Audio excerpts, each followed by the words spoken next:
everybody, welcome back to One to Step. I hope you all are doing great. So in today's episode, I'm gonna guide you on how you can change language on Facebook. So to get started, go ahead and open up your Facebook application. Now once you open the Facebook, the user face will appear somewhat like this. Now go ahead and tap on menu, which is appear on the bottom right corner.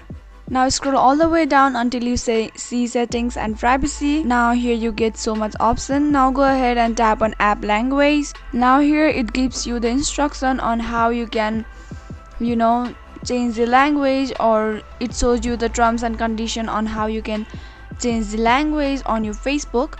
So now follow all the steps, and this is how easily you can change app language on your Facebook. If you found the video to be helpful and informative, go ahead and subscribe to our channel and also press the notification bell for more updates.